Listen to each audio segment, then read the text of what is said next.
E aí, tudo bem? Uma pergunta que parece simples, mas não é.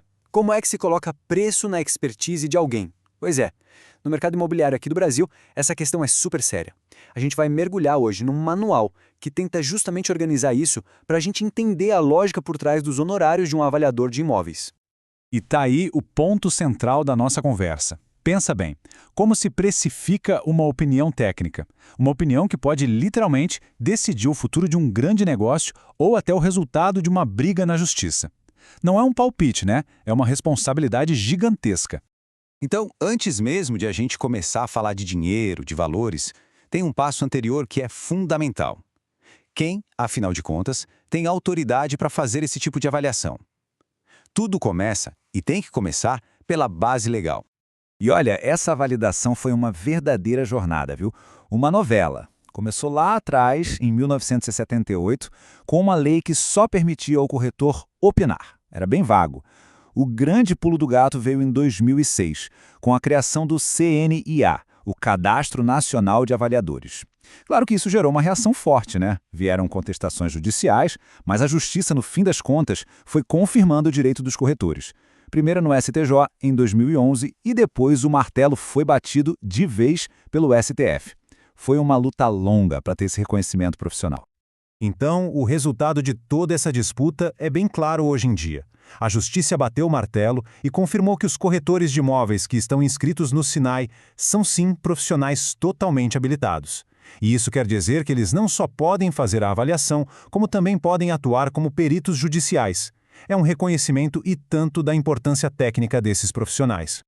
Certo. Com a parte legal toda estabelecida, a pergunta que fica é: como é que se calcula o valor desse serviço?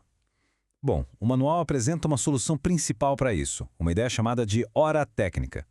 A lógica por trás da hora técnica é, na verdade, bem direta, bem inteligente. Em vez de ficar no achismo, o método propõe o seguinte: vamos estimar o tempo total que o trabalho vai levar e aplicar uma taxa por hora. E essa taxa por hora não é tirada do nada, ela considera todos os custos operacionais do profissional. É uma forma de precificar bem transparente e baseada em custos reais. E o que entra nessa conta da hora? Olha, é muito mais do que só o tempo do avaliador trabalhando.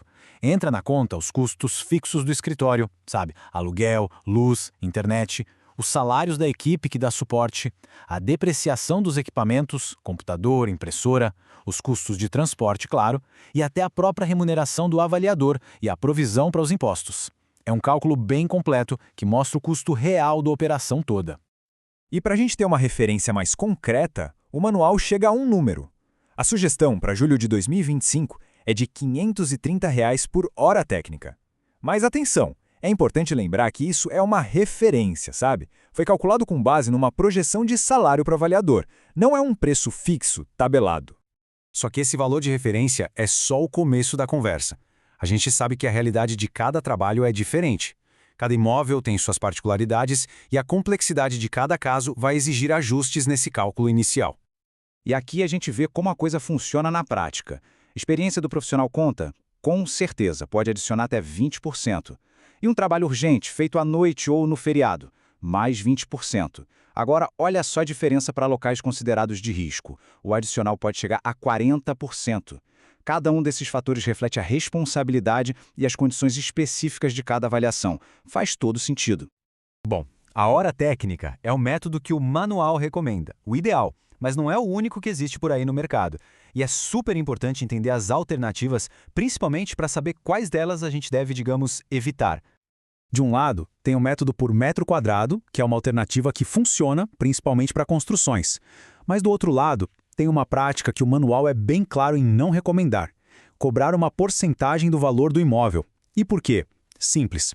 Isso cria um conflito de interesses perigosíssimo. Se o quanto o avaliador vai ganhar depende do valor final do laudo, a isenção dele pode ficar comprometida, né?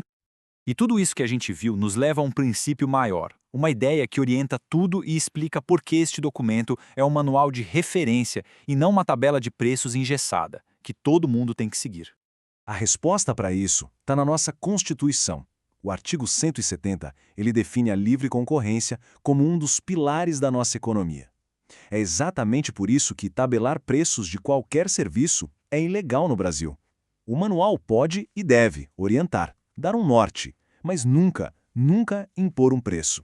Então, o que a gente precisa guardar de mais importante de tudo isso? Primeiro, isto é um guia e não uma tabela de preços. Segundo, e muito importante, a responsabilidade enorme do avaliador, técnica, civil e até criminal, tem um custo. A hora técnica aparece como um método mais objetivo e justo, mas sem esquecer que cada imóvel é um caso e merece um orçamento único. E claro, a experiência do profissional e a própria concorrência do mercado sempre vão ser fatores válidos nessa conta. No final das contas, depois de todos os cálculos, de todos os fatores, a questão que realmente fica é essa: qual é o verdadeiro valor da confiança que se deposita num laudo técnico? Porque, no fundo, é exatamente isso que está sendo precificado.